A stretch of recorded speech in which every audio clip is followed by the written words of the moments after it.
Welcome to our YouTube channel, where wisdom meets inspiration. In this channel, we share valuable insights to help you become the best version of yourself. Our content is designed to uplift your spirit and enrich your life. Make sure to subscribe to our channel to stay connected with this incredible journey. Click the subscribe button below. Om Asato Ma Sadgamaya Tamaso Ma Jyotirgamaya Mrityurma Amritam Gamaya Om Shanti Shanti Shanti.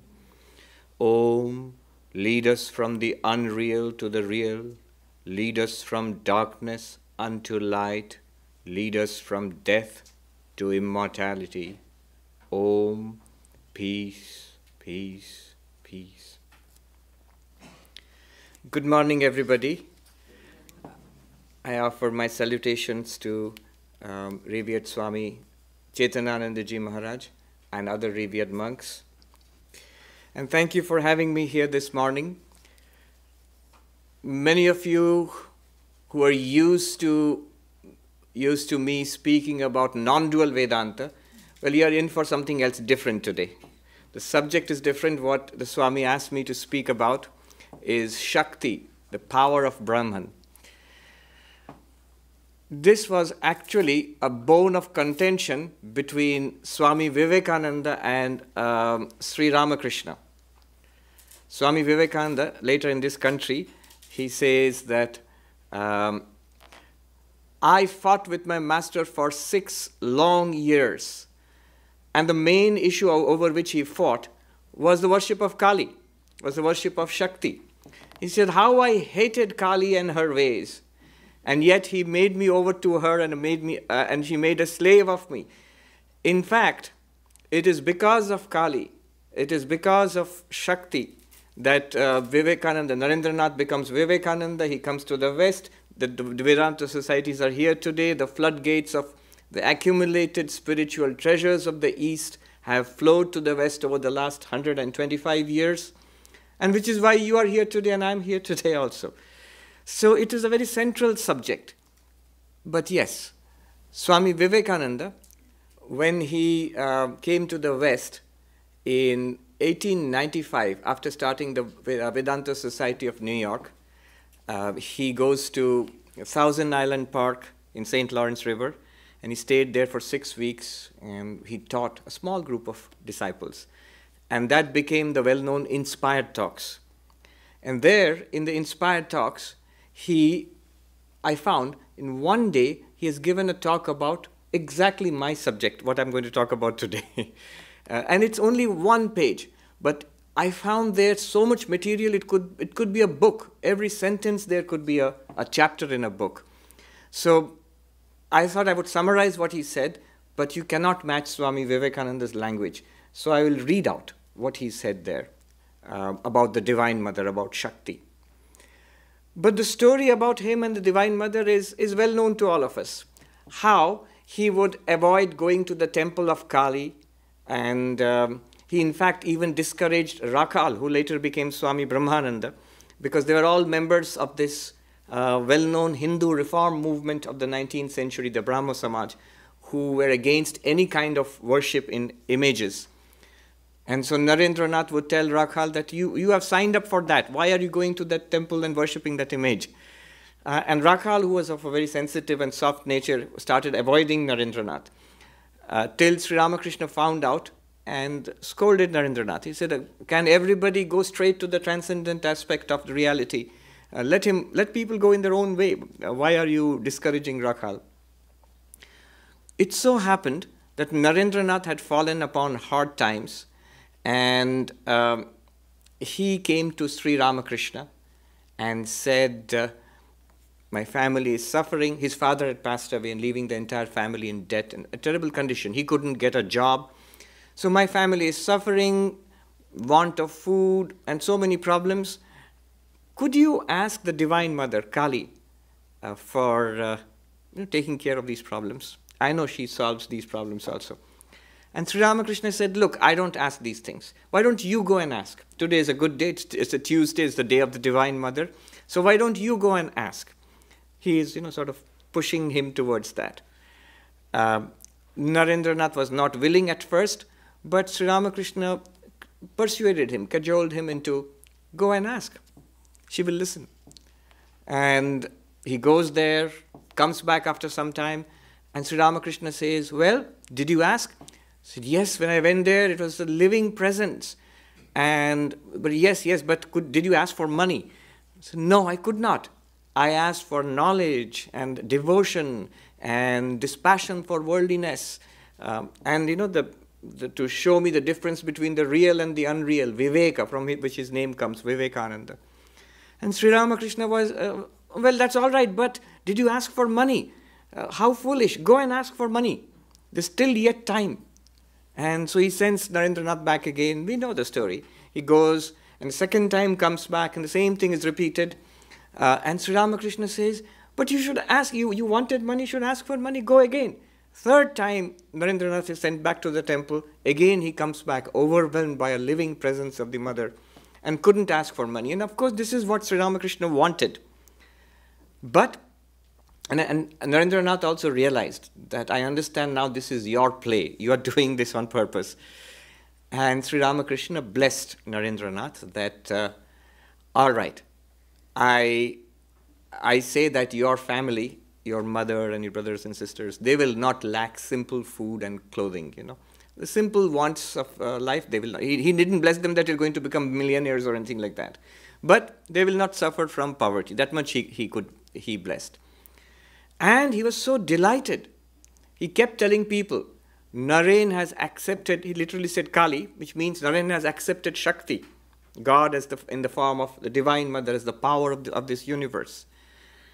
Isn't it great? And people, I think, I sort of construe it in my mind, they must have been a little puzzled, because what exactly is Kali and what's the significance of Narendranath accepting Kali? It's not very clear to us, but as long as Sri Ramakrishna is happy, must be a good thing. So I guess they all said, yes, it's great. And it was great. The significance of accepting Kali, the significance of accepting Shakti is, as I said, it's manifested in the whole life of Vivekananda. He said that she made me a slave. He didn't want to do this work. Sri Ramakrishna said, your very bones will make you do this work. This is the whole plan of the Divine Mother. In fact, later Swami Vivekananda would say that I am convinced of it, that Kali had worked up the body of Sri Ramakrishna for this. These are his words. He had worked up the body of Sri Ramakrishna for her purposes. So it was the divine play of the Divine Mother, this entire Ramakrishna, Vivekananda, Ma Sarada, and today what we are sitting here today. So it's unfolding. He came to this country, and in 1895, as I said, in the summer of 1895, he gave some of his most inspired teachings, and they have been collected in that small book, Inspired Talks. One day, he spoke of the Divine Mother. And so I'm going to read out. He said 10 things. And I'm going to just talk about those 10 things he said about the Divine Mother, especially one thing. He said, this is 2nd July 1895. It was a Tuesday. I think he chose it on purpose. It's associated with the worship of Shakti, the Divine Mother. He said, Shaktas, that means the worshippers of Shakti are called Shaktas. Worshippers of Shiva are called Shaiva. Worshippers of Vishnu are called Vaishnava. These are different forms in which God is worshipped. Shaktas worship the universal energy as mother, the sweetest name they know. Mother is the first manifestation of power and is considered a higher idea than father. This is the second thing he says. With the name of mother comes the idea of Shakti, divine energy and omnipotence. Just as the baby believes its mother to be all-powerful, able to do anything. And this was the relationship which Sri Ramakrishna established with God, mother and child. You see, this is one idea that the ancient Hindus came upon, that God being infinite can be worshipped in infinite ways, which Sri Ramakrishna would often say later on, as many paths, so many faiths, as many faiths, so many paths to God.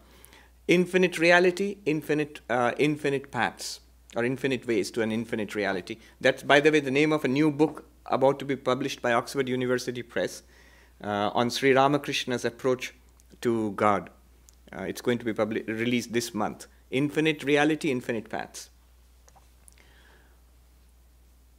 The ancient Hindus realized you can approach God as Father, which is what people in the West are very comfortable with, an Abrahamic idea, God as Father, but also God as Mother. Sometimes I'm asked to give talks introducing Hinduism to school students. They have courses in religion. And I say to them, look, Hinduism is so diverse that whatever you say about Hinduism is both true and false. Whatever you say about Hinduism, the answer will be yes and no. Do Hindus believe in God? Yes and no. There are philosophies which are not openly theistic, at least. Is God with form in Hinduism? Yes and no.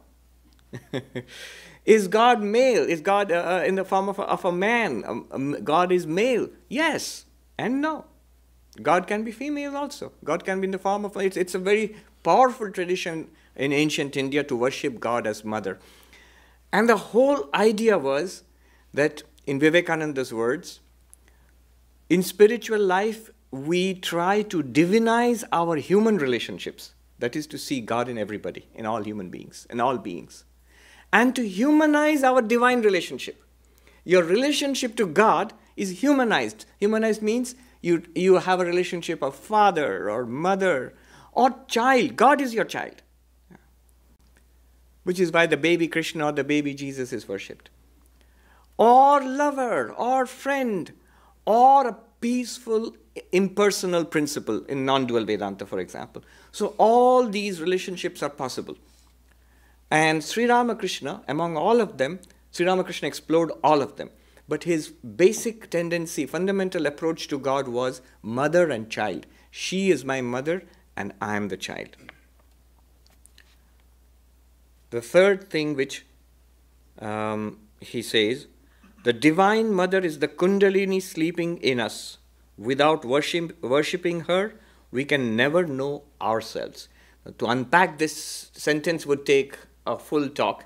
But let us just, enough to say that the whole of Kundalini Yoga, everything, it originates here. That by worshipping God, the Kundalini, God as Mother, Kundalini is awakened within us, and that leads to self-realization.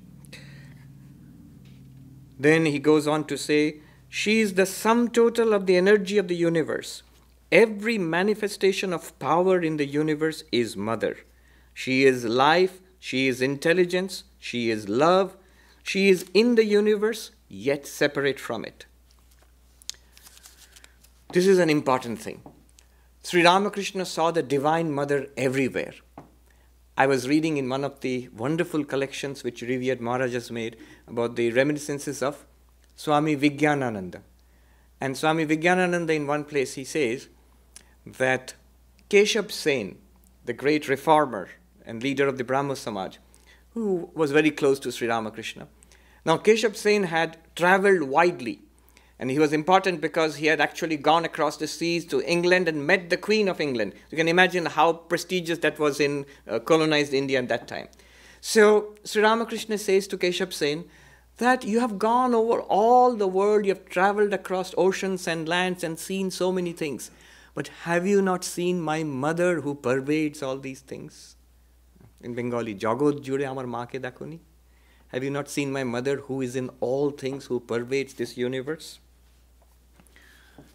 And Swami Vivekanandaji goes on to say, after that, he says that, go ahead in spiritual life, do not be satisfied with a little realization. Very soon you will see a divine radiance filling the entire universe. Now this immediately reminds me of, in Sri Ramakrishna's first vision of the Divine Mother. If you recollect that dramatic incident, how it was 1856, I think, where in the temple of Kali in Dakshineshwar, he is appointed the priest, and he sees this remarkable, it's an extraordinary image, those who have seen it there. And he is devoured by this passion, this intense desire. Is she real? Is she just an image? Is she living? Is she real? Can I experience God? Can I see God? And his first approach is very important, because before all the meditation, all the mantras, all the Vedanta, all the Tantra, all the teachers coming, before all of that, he first takes the heaven by storm, by simple passion for God, simply by crying for God. We read how he would throw himself on the bank of the river Ganga and rub his face on the ground, crying that, Mother, one more day is gone as the sun would set on the western horizon. One more day is gone and I have not seen thee. And people who would gather around this young priest would think he's mad, or he's a poor village boy, misses his mother who is in the village. Maybe he's crying for his mother who is in the village. And finally he had the vision of the mother in the temple. And the vision was very interesting. His description was a white radiance. First vision was formless, a formless, infinite radiance of awareness, being, pervading the entire universe. After that, he sees the form of the Divine Mother. He says the blissful form of the Divine Mother after that. And here it is, this one reality filling the entire universe. But, and here it sounds a lot like non-dualism, Advaita Vedanta. But immediately after that, Swami Vivekananda says, she is a person. She is a person and can be seen and known. And he says, as Sri Ramakrishna saw and knew her. You see, when we talk about Vedanta, especially Advaita Vedanta, there are two problems which arise. One, it seems like an impersonal principle. We talk about pure being, pure awareness, witness consciousness. Not at all like a human being or a person. And the personal God is accepted by Advaita Vedanta, but given a lower strata, a lower status, that you go beyond God. That as our own reality is this witness consciousness, not body, not mind, the witness of body and mind, similarly, the God of the universe, the reality of the God of the universe is that what Meister Eckhart called the ground of God, existence, pure being, pure awareness. That's what Advaita moves towards. It's the highest conclusion of the Upanishads. But somehow you get the feeling it tends to leave religion and theism and the personal loving God, relationship with God, it tends to leave them all behind. That's the sense you get. And does not make much of the personal God. Whereas here Swami Vivekananda says, she is a person. So God is a person also. Sri Ramakrishna related to the Divine Mother as mother, like you would go to your own mother and talk to her. He would actually talk to God. And he would, when somebody was skeptical, he would say, but she talks to me. Kotha kohe je. And Narendranath, of course, was a skeptic. He said, oh, that it happens like that. If you think too much about something, you start seeing these things, So, but she is a person. You can relate to God as a person, the personal God. And Swami Vivekananda in another place says that I am firmly convinced that there is this power in the universe which thinks of itself as a person and of itself as female, as mother. The great medieval German mystic, Meister Eckhart, he says in one place, I wonder, what does God do all day long? What does God do all day long? And look at the answer. The answer seems incongruous, but now it will make sense. The answer is, I realized he lies on this great maternity bed and gives birth all day long. Now, it seems a little incongruous because the language, the gender, man, he, father. But that's basically God of religion, the creator of the entire universe. The moment you say mother, it makes perfect sense. Because we are all the children, the creation of this one divine mother. And she sees herself as a person and as our mother. The Holy Mother is to say, if you have nobody in this world, know for sure that you have a mother. Know for sure. Even if you have nobody else in the world, know for sure that you have a mother. She is a person and can be known as Sri Ramakrishna saw and knew her. Sixth, established in the idea of mother, we can do anything. She quickly answers prayer. A very important point. I'll make a quick observation about this. That he said in the West, here I have taught only the Upanishads. There is enough in the Upanishads for the liberation of humanity. You want moksha, liberation, enlightenment, freedom, salvation, whatever you wanted, Vedanta can give it to you. Non-dual Vedanta can give it to you, and that's enough. But then Swami Vivekananda said, Kali worship is my special fad. It's a secret that shall die with me. It's not something that I'm teaching openly. But he mentioned that if you want to do something in the world, you need the blessings of Shakti, or you need the blessings of Kali. So he had a mission to fulfill in the world. That's why this connection with Kali. Otherwise, non-dual Vedanta for your individual freedom is enough. It can take you there. Look at what he says here. Established in the idea of mother, we can do anything. And also, he says, she quickly answers prayer. This is one thing I've seen among senior monks. When somebody approaches with some problem, they invariably say, pray to God, or pray to Sri Ramakrishna, pray to Thakur. But if somebody is really, really in trouble, really weeping and crying, I've seen this again and again, they will sort of, as if giving a little secret, pray to mother. Pray to mother.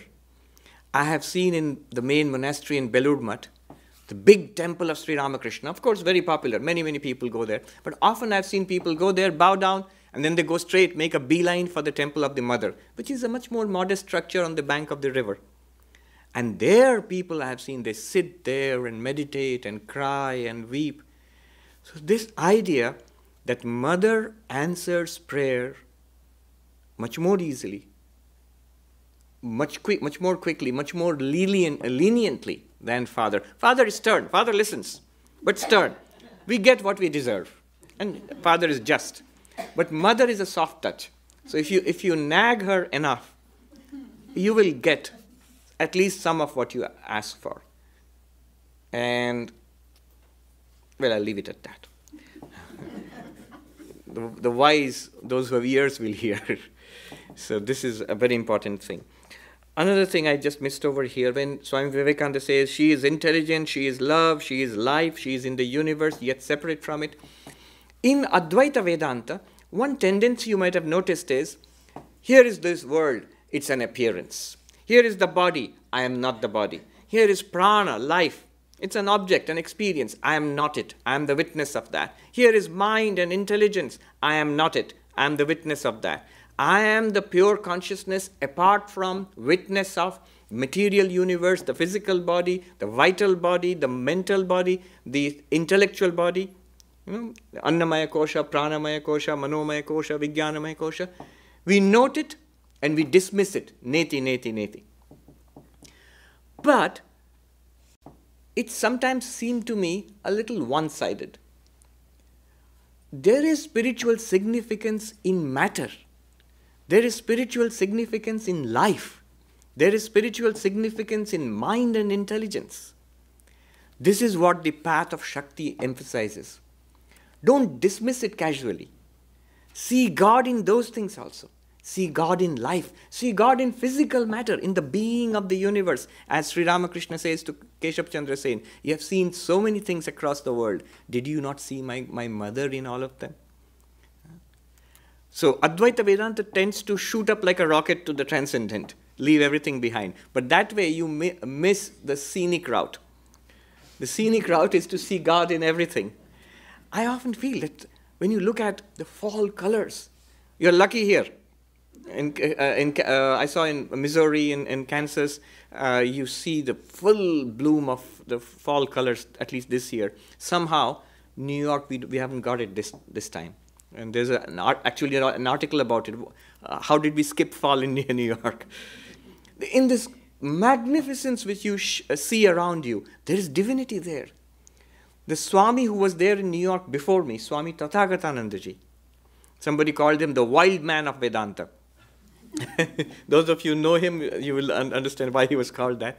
But one thing he kept on stressing, and when he would stress, he would really stress. He would hammer the podium with a big fist. God in life, God manifested in all living beings. Life itself is God. Now, his approach was not a dialectical approach where he would take you step by step to that, so to just leave it hanging there. His way of arguing with you was yelling at you. So, but this thing he emphasized again and again and again. And I have the clear feeling he must have had a realization and a spiritual awakening to the divinity in all life. He told it consistently over the decades, that to see God in all life. You say, forget pure consciousness, pure being, and forget all that. See life all around you. There is God here. He would say that again and again and again. This is the approach of seeing God in the Divine Mother as Shakti. 7th point. Okay. She can show herself to us in any form at any moment. Divine Mother can have form, rupa, and name, nama, or name without form. This half phrase, this just a half, less than half a sentence. Name without form. I will come back to it again. This is actually the main thing I want to talk about today. I haven't started yet. I'll come back to it. Name without form. And as we worship her in these various aspects, as name and form or name without form, we can rise to pure being having neither form nor name. So through the worship of the Divine Mother, beyond to Brahman, pure existence, consciousness, bliss. This is 7th point. And I'll come back to that one phrase, name without form. The 8th point. The sum total of all the cells in an organism is one person, so each soul is like one cell, and the sum of them is God, and beyond that is the Absolute. The sea calm is the Absolute. The same sea in waves is Divine Mother. Brahman and Kali. That's why Sri Ramakrishna, this is literally, he's translating Sri Ramakrishna. Sri Ramakrishna would say Kali and Brahman are the same thing. One is the calm sea and one is the sea in motion. It's exactly the same thing. She is time, space, and causation. God is Mother and has two natures, the conditioned and the unconditioned. That sounds very philosophical, but literally, the conditioned is this. This is the conditioned form of the Divine Mother. And the unconditioned form of the Divine Mother is the Absolute, existence, consciousness, bliss. What the Swami said at the beginning of the chant, the 4 salutations, Namastasya, Namastasya, Namastasya, and Namo Nama, the 4 salutations. First salutation is to Divine Mother in the form of this physical universe. The second salutation is to the Divine Mother in the form of subtle universe. You say, what is the subtle universe? Thoughts, feelings, emotions, ideas, intuitions, intelligence. That's the subtle universe within us. Second salutation. Third salutation is to the causal aspect of the universe, what is called the avyakta or the manifest, from which comes the subtle and the gross universe. And the fourth one is to the Divine Mother beyond causality. Beyond causality. Cause and effect. Universe has a cause and there's an effect. Beyond causality is existence, consciousness, bliss, the Absolute. So these are the aspects of the Divine Mother. As the conditioned, she is God, nature, and soul. So as the conditioned Brahman, Divine Mother is God. The God of religion is none other than Divine Mother. And the universe is none other than Divine Mother. And individual beings like us, we are also actually one with the Divine Mother. And as the unconditioned, she is unknowable and unknown. Out of the unconditioned came the Trinity, God, nature, and soul, the triangle of existence. This is the Vishishtadvaitist idea. As I said, whole chapters can be written on this paragraph itself. 9th point. A bit of mother A drop was Krishna, another was Buddha, another was Christ. So this is the whole mystery of the incarnation of God. God coming as avatar. And from the Shakta point of view, it's an ocean which is the Divine Mother, and a drop of that ocean is the incarnation of God. Rama or Krishna or Buddha or Christ. So they are drops of the ocean. That is, if they are a drop, imagine what the Divine Mother is. The mystery of incarnation of God, the mystery of avatar.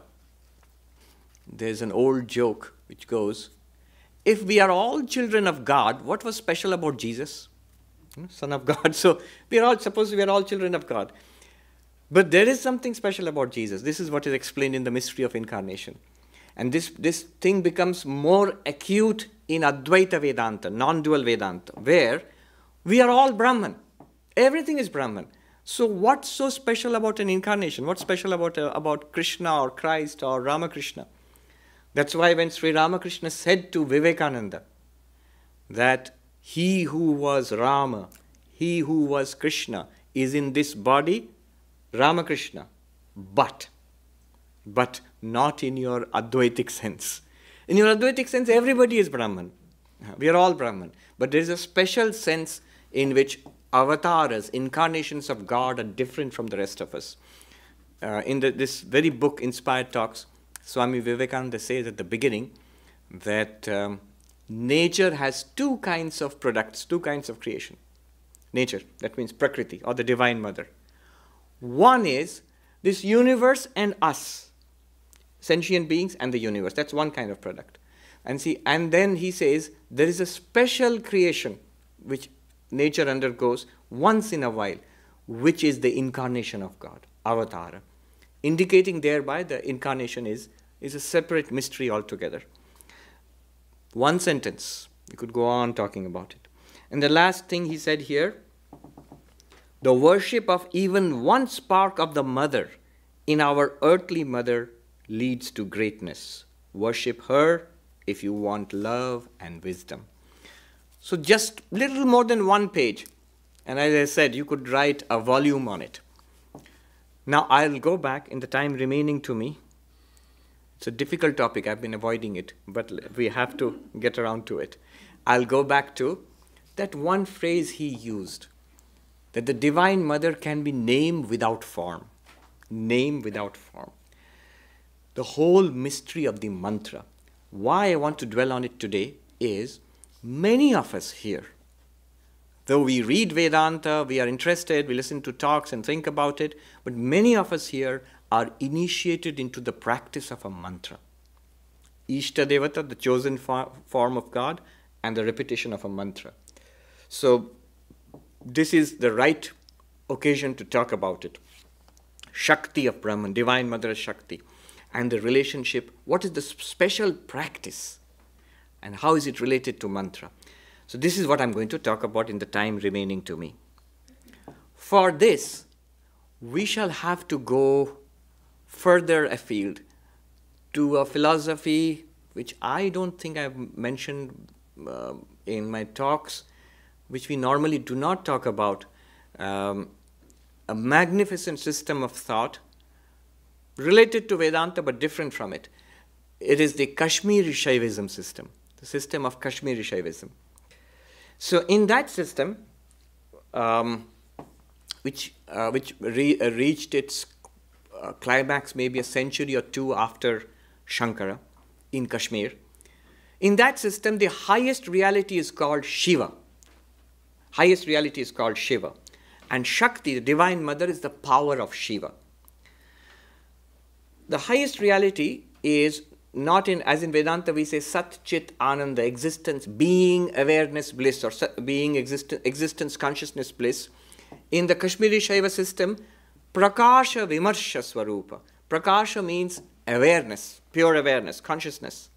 Vimarsha is an interesting term that they use, which is not used in Advaita. Vimarsha means this pure consciousness, which is Shiva, is aware of itself, self-aware. Not just illumining everything, as in Advaita Vedanta, but also reflexively aware, I am Shiva. I am the limitless Shiva. This self-awareness is called Vimarsha. Prakasha Vimarsha. So this is the essential nature of Kashmiri Shaivism. It's a vast and complicated system. If you think Vedanta is difficult, try reading Kashmiri Shaivism. It's enormously complicated, but very sophisticated. One great philosopher, Arindam Chakravarti, he told me, Swami, if you want to understand Sri Ramakrishna, study Kashmiri Shaivism. What concerns us today is this. Kashmiri Shaivism has 4 approaches to enlightenment. 4 approaches to enlightenment. The highest, it's hierarchical. The highest is called no path, anupai, no method. So that we don't talk about, you cannot talk about that. What that means is sometimes people spontaneously awaken. There are cases like that. But you can't wait around for that. When am I going to awaken spontaneously? That is very rare. So that is called anupai, that is set aside. There's nothing to talk about there anyway. By the great grace of God or Guru, one may awaken, but that's different. So the highest method they talk about, their central text is called Shiva Sutras, the Sutras of Shiva. In that, the three other ways they talk about are the Shambhava Upai, which is the way of Shiva. Shambhu is one of the names of Shiva. So Shambhava Upai, the way of Shiva. Shakta Upai, the way of Shakti or the Divine Mother. And the third one is called Anva Upai, the way of the individual sentient being, us. So Anu is the word used in Kashmiri Shaivism. Anu literally means the unit or the atom, the point, the dot. So just this limited being which we are. 3 ways. The most advanced and direct way, Shambhava Upai, the way of Shiva. What is it? I can see many people are curious. That's the way for me. That's nothing. That's when you read it, it's very, very close to Advaita Vedanta. It's almost the same as non-dual Vedanta. The first sutra of the Shiva Sutras is Chaitanyam Atma. Atma, the self, you are pure consciousness. It starts with that, with some pointers to that, and you're supposed to realize it. Realize consciousness by consciousness. And if you see the sutras there, they are all very similar to, there's a lot of similarity with non-dual Vedanta. But the thing is this. When I have talked about non-dual Vedanta for the last few years I've been teaching here, one common question which I come up against is this. Swami, I listened to the talks, I read the books, and I understand it too. But what do I do now? What's next? This is one form of the question. The other form of the question is, I understand what you are saying, Swami, but my life is not changing. I'm still suffering. I'm still the same person. How do I realize this? If you ask that question, then Advaita Vedanta has not worked for you. You're not even supposed to ask that question. The pointers are supposed to be enough for us to awaken. Now, what will happen if you go to a non-dualist, an Advaitin teacher, the pure, strict non-dualist teacher, and say this? You know what the answer is? The answer is, the method is hearing, reflecting and meditating. Shravana, Manana and Nididhyasana. It's not working. Not working. Repeat. I've been repeating 30 years, 40 years. Better luck next life. I actually heard a great teacher, a contemporary non-dualist teacher. He said this. Because there is no other way in the strict monastic, Advaitic, non-dual Vedanta. The truth is here, it's being told to us. We listen to it, we argue it out if you have got doubts, and we try to settle down on it. Not working. Keep trying. Not working. Next life. There are many lives ahead of you. Now, in Kashmiri Shaivism, what they will do is, the way of Shiva, not working. Okay, step down. Take the help of the Divine Mother, Shakti. How does it work? What is the problem? Why does the way of Shiva not lead to enlightenment? Why does non-dual Vedanta, why does it not work instantaneously? It should work instantaneously. One of the attractions of the non-dual path is that it seems, I will say within quotes, it seems to be effortless, instantaneous. And who doesn't want an effortless and instantaneous way? But it doesn't seem to work. So why does it not work? They analyze it. In Kashmiri Shaivism, they will not say better luck next time. Said, yes, we have something more for you. They'll open another drawer and take out something else. Here is something for you. Now, as we go from the way of Shiva to the way of the Divine Mother, it will seem to become much more complicated. Remember, the truth is not complicated. We are complicated. So our problems are complicated, and therefore the solutions also become more and more complicated. The way of Shiva, simple and direct. The way of Shakti, complex. The way of the Jiva, Anvaupai, most complex. So what is the way of Shakti basically? What is the problem? They analyze the problem in this way.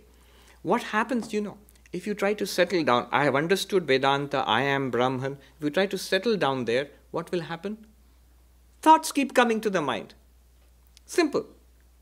Swami Prabhavanandaji in his book, Sermon on the Mount According to Vedanta, when he's talking about blessed are the pure in heart, for they shall see God. He says, try this. What do you mean by pure of heart? How do I know I'm not pure of heart? Try this. Make up your mind, I'm going to think about God. Only about God and nothing else, in whatever form you're used to. Settle down seriously, quietly, and try it. Within a minute, within 2 minutes, you will find other thoughts crowding. Almost all people have this experience.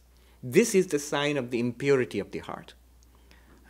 So they call it Ashuddha, they call it Vikalpa in Kashmiri Shaivism. Vikalpa means thought construct.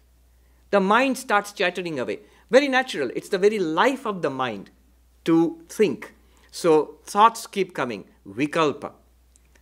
Now what is the way in Kashmiri Shaivism? They say, all right, these Vikalpas are there and you cannot remove them. Now the way is generate what they call Shuddha Vikalpa. A pure thought construct. What is the nature of the pure thought construct?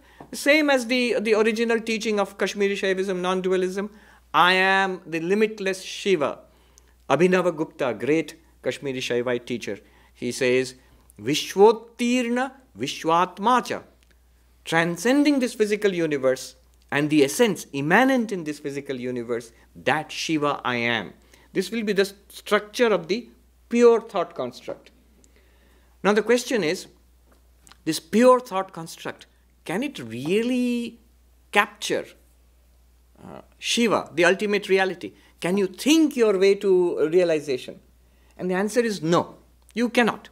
No thought can reveal the ultimate reality.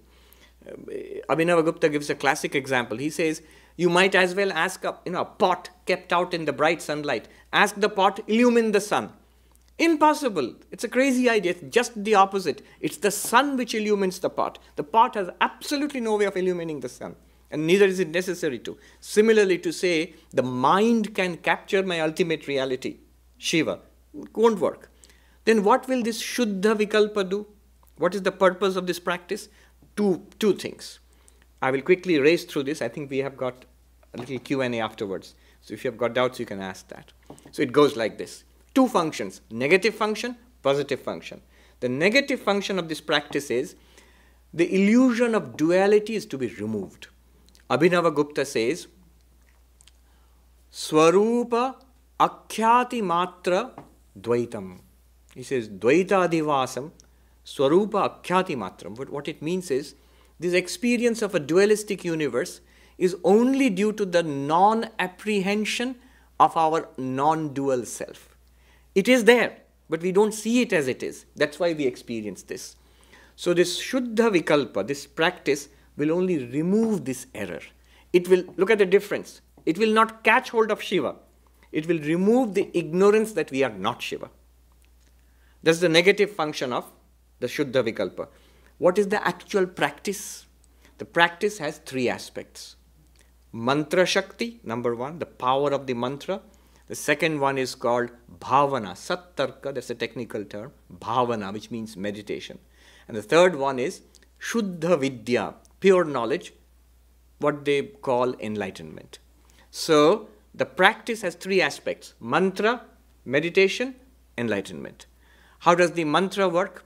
It works like this. As Swami Vivekananda said, the Divine Mother is everything. What do you mean by everything? There are 2 aspects of everything. Forms, what you experience in the universe. and names the conceptualization that we do in our minds about those objects. Whatever you experience is called rupa. And the way you grasp it in your mind, the conceptualization here, the language used for that is called nama. So the Divine Mother is both rupa and nama, the thing itself and the concept in your mind. The concept is always expressed in language. So the Divine Mother manifests herself in language. So the entirety of language is generated by letters. I'm going fast now. The entirety of language is generated by letters. And the set of letters, the Sanskrit alphabet, is called matrika. Matrika. So this matrika is none other than the Divine Mother, none other than Shakti, manifested as language. And language expresses or enables us to experience the universe of forms. The universe and our language are coextensive. I remember one of the greatest philosophers of the 20th century, Wittgenstein, in his classic gnomic text, Tractatus Logico-Philosophicus, he begins, almost at the very beginning, he says, the limits of my language are the limits of the universe. Universe and language, name and form, they go together. Now, we do not recognize the Divine Mother in all these forms. And we think language is ordinary. This ordinary language ties us to this ordinary world. We do not see the divinity in either of them. What the mantra Shakti does is, it says that language is divine.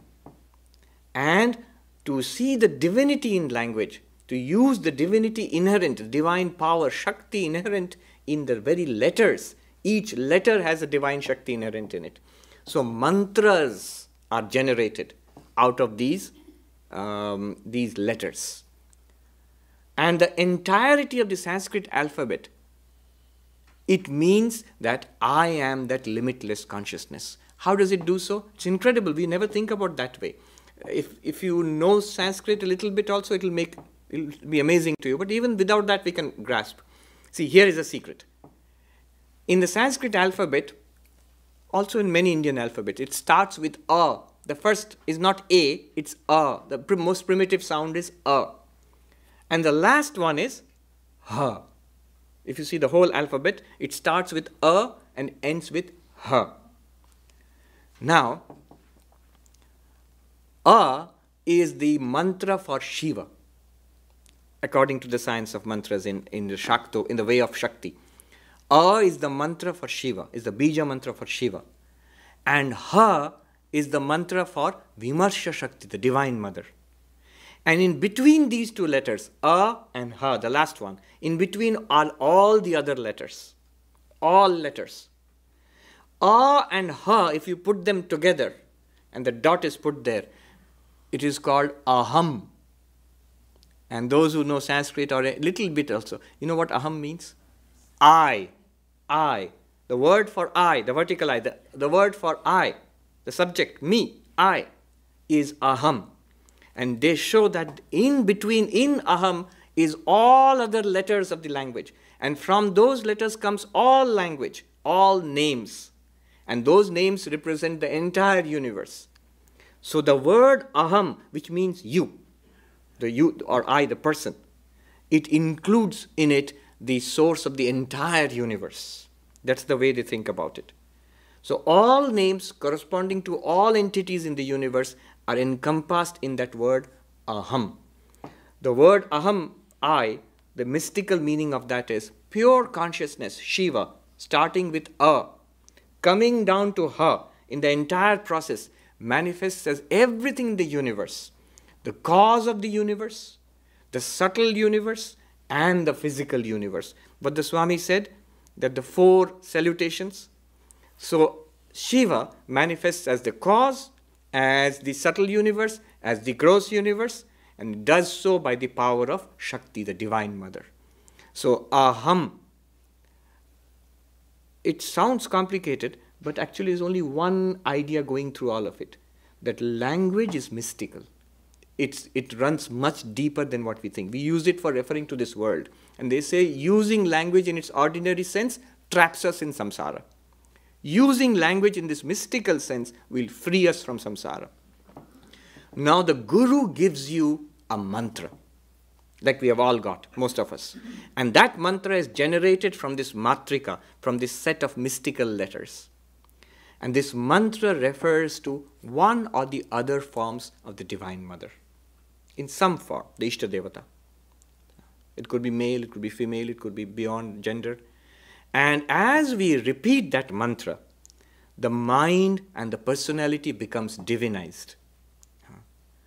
And the divinity inherent in that mantra reveals itself. The repetition of the mantra goes into the second stage, which is called bhavana. Bhavana is a meaning, there's no good English equivalent for it. It means meditation. Abhinavagupta says, what is meditation? He says it's a kind of imagination. The difference is what already exists and yet is not evident to me is made evident by this process. There's a difference between imagination and meditation. Imagination is when I imagine Harry Potter or Superman or Batman. It's a product of the artist's imagination, author's imagination. It's not really out there. But bhavana is something already here. We don't see it. The mystic sees it and gives us a practice so that it can become clear to us. So one translation was creative imagination to grasp an already existing but unseen reality. But the word bhavana. And then it manifests itself as our real nature, as the Ishta Devata. That is called Shuddha Vidya, the third aspect of the practice. And then what happens is the difference between knower, known, and known, and knowledge. Knower, known, and knowledge. It disappears into one uniform awareness. That is the realization of I am Shiva, or in Advaita Vedanta, Aham Brahmasmi. I think I've run out of time. So I will conclude here. Shakti, they call it Shakta Upai in Kashmiri Shaivism, a very powerful means to enlightenment, especially relevant for us, because actually many of us, we practice that. We don't often speak about it, but this is in essence the science behind the practice that we all do. I will conclude with the peace chant. Om Shanti Shanti Shanti Hari Om Tat Sat Sri Ramakrishna Arpanamastu. Thank you.